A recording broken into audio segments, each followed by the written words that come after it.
Hi friends, ഇന്ന് ഞാൻ നിങ്ങളുമായിട്ട് ഷെയർ ചെയ്യുന്ന വെറും 2 മിനിറ്റിൽ ഉണ്ടാക്കാൻ പറ്റുന്ന നല്ലൊരു സ്നാക്കിൻ്റെ റെസിപ്പിയാണ്. കുട്ടികൾക്ക് ഒരുപാട് ഇഷ്ടപ്പെടും. അപ്പോൾ ഇതെങ്ങനെയാണെന്ന് നോക്കിയാലോ.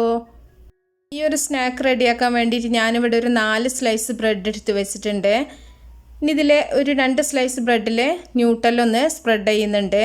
അപ്പോൾ അത്യാവശ്യം കുറച്ച് കൂടുതലായിട്ട് ന്യൂട്ടല്ലൊക്കെ സ്പ്രെഡ് ചെയ്യുകയാണെന്നുണ്ടെങ്കിൽ കഴിക്കുന്ന സമയത്ത് നല്ല ടേസ്റ്റ് ഉണ്ടാവും. അപ്പോൾ കുട്ടികളുടെ വീട്ടിൽ എപ്പോഴും ന്യൂട്ടല്ലി മാഷ്മലോ ഒക്കെ എപ്പോഴും ഉണ്ടാവുന്ന സമയത്ത് നിങ്ങൾക്ക് ചെയ്ത് നോക്കാൻ പറ്റുന്ന ഈസി ആയിട്ടുള്ളൊരു സ്നാക്കാണിത്. ഇനി നമുക്ക് മാഷ്മലോ ആണ് വേണ്ടത്. അപ്പോൾ ഏത് ഫ്ലേവറിലുള്ള മാഷ്മലോ നിങ്ങൾക്ക് യൂസ് ചെയ്യാം. അതൊക്കെ നിങ്ങളുടെ ഇഷ്ടം പോലെ എടുത്താൽ മതി. അതുപോലെ എത്ര പീസ് വേണമെന്നുള്ളതും നമ്മളുടെ ഇഷ്ടം പോലെ വെക്കുക കേട്ടോ. ഓരോ സ്ലൈസിൽ കൂടുതൽ പീസൊക്കെ വെക്കണമെന്നുണ്ടെങ്കിൽ അങ്ങനെ ചെയ്യാം. കൂടുതലായിട്ടൊക്കെ വെക്കുകയാണെന്നുണ്ടെങ്കിൽ കുറച്ചും കൂടെ നല്ല ടേസ്റ്റൊക്കെ ഉണ്ടാവും.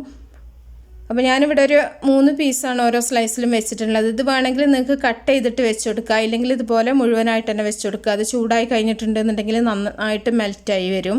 അതുകൊണ്ട് നമ്മൾ കഷ്ണങ്ങളാക്കി വെക്കണം നിർബന്ധമൊന്നുമില്ല കേട്ടോ. എന്നിട്ട് മറ്റേ സ്ലൈസ് വെച്ചിട്ട് നമ്മളിത് നന്നായിട്ടൊന്ന് ക്ലോസ് ആക്കിയിട്ടുണ്ട്.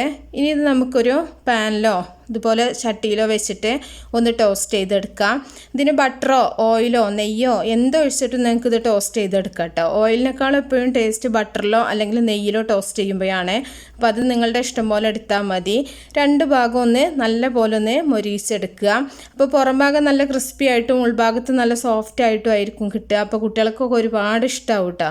ഇത് വെറുതെ കഴിക്കാനും നല്ല ടേസ്റ്റുള്ള 3 കാര്യങ്ങളാണ്. ബ്രെഡ് ആയാലും ന്യൂട്ടല്ല ആയാലും മാഷ്മലോ ആയാലും. അപ്പോൾ ഇത് ഒന്നിച്ചാകുമ്പോൾ കുറച്ചും കൂടെ നല്ല ടേസ്റ്റ് ഉണ്ടാവും.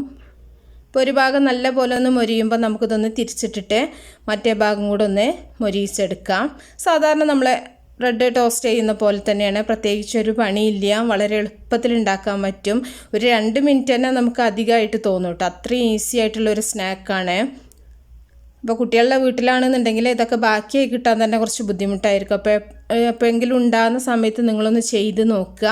അതുപോലെ ചെയ്ത് നോക്കുന്ന സമയത്ത് നിങ്ങളുടെ ഫീഡ്ബാക്കൊക്കെ അറിയിക്കുക. അതുപോലെ ഇഷ്ടപ്പെട്ടാൽ ലൈക്ക് ചെയ്യുക, ഷെയർ ചെയ്യുക, മാക്സിമം സപ്പോർട്ട് ചെയ്യുക കേട്ടോ.